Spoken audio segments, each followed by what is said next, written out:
মুখের আভ্যন্তরীণ ও বাহ্যিক সমস্যা নিয়ে অনেক সময়ই আমরা নানা রকম বিভ্রান্তির শিকার হই।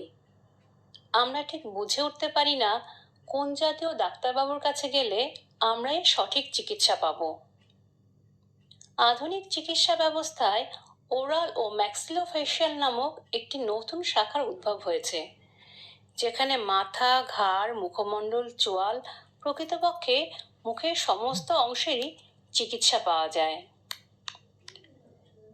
চিকিৎসা বিজ্ঞানের এই শাখাটি নতুন হওয়ায় এর পরিচিতিও খুব কম লোকই জানেন এই সম্পর্কে।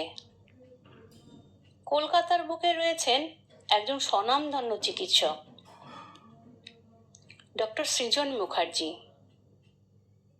অ্যাক্রোপলিস মল থেকে গড়িয়াহাটের রাস্তায় রাজডাঙ্গা নবপল্লীতে রয়েছে তার একটি ছোট্ট nursing home, Calcutta institute of maxillofacial surgery and research centre.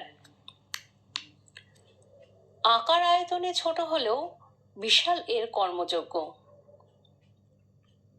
দূর দূরান্ত থেকে রোগী আসেন ওনার কাছে, এমনকি ভিন রাজ্য থেকেও। অত্যন্ত নিপুণ হাতে সযত্নে উনি সারিয়ে তোলেন সকলকে। কাজে এই জাতীয় কোনো সমস্যা হলে দূরে না গিয়ে একবার আপনি আসতেই পারেন Calcutta institute of maxillofacial surgery ও রিসার্চ সেন্টারে।